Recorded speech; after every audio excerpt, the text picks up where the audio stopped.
నమస్కారం, city news కి స్వాగతం. ఈ రోజు ముఖ్యాంశాలు: భీమవరానికి వైఎస్ జగన్ రాక,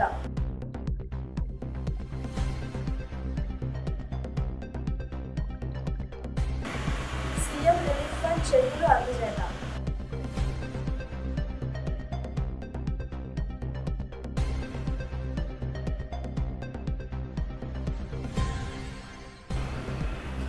ఏఎంసీ సమావేశంలో పలు అంశాలపై చర్చ.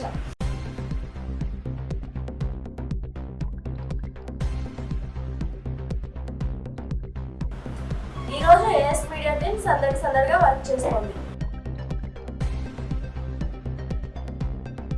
ఇప్పుడు కాసేపు ప్రకటనలు. దివ్య డిజిటల్ షాపింగ్ నర్సాపురం వారి 18వ వార్షికోత్సవ సంబరాలు. దసరా దీపావళి పండుగల శుభాకాంక్షలతో mega exchange and loan mela September 1వ తేదీ నుండి అక్టోబర్ 31వ తేదీ వరకు మాత్రమే. మీ పాత ఏసీ, ఫ్రిడ్జ్, వాషింగ్ మిషన్ ఏదైనా ఎక్స్చేంజ్ చేసుకోండి. మరిన్ని వివరములకు Divya digital shopping, TV and furniture showroom, steamer road, Narsapuram మరియు బ్రాంచ్ శుక్రవారం క్లాత్ మార్కెట్, పాలకొల్లు.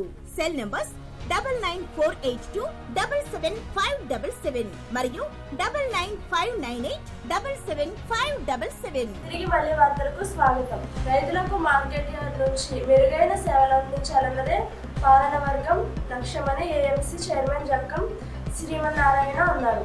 మంగళవారం నర్సాపురం ఏఎంసీ సమావేశం నిర్వహించారు. భీమవరంలో నర్సాపురం మాజీ ఎమ్మెల్యే ముదునూరి ప్రసాద్ రాజు గారి కుమారుని వివాహం జరిగింది. ఈ కార్యక్రమానికి మాజీ ముఖ్యమంత్రి వైఎస్ జగన్మోహన్ రెడ్డి హాజరయ్యారు. నర్సాపురం ఎమ్మెల్యే బొమ్మిడి నాయకర్ మంగళవారం ముఖ్యమంత్రి సహాయ నిధి చెక్కులను పంపిణీ చేశారు. మొగల్తూరు మండలంలోని పలు గ్రామాల్లో లబ్ధిదారులకు ఇళ్లకు వెళ్లి 11,86,040 రూపాయలు అందజేశారు. ఈ రోజు ఏఎస్ మీడియా టీం సందడిగా వర్క్ చేస్తోంది. విషయం ఏంటంటే, మాజీ సీఎం జగన్మోహన్ రెడ్డి ఈ రోజు హెలికాప్టర్ లో భీమవరం చేరుకోనున్నారు. దానికి సంబంధించి హెలిప్యాడ్ దగ్గర ఏర్పాట్లో చురుగ్గా పనులు చేస్తున్నారు ఏఎస్ మీడియా టీం. తిరిగి మళ్ళీ కొన్ని వార్తలతో కలుద్దాం. నమస్కారం.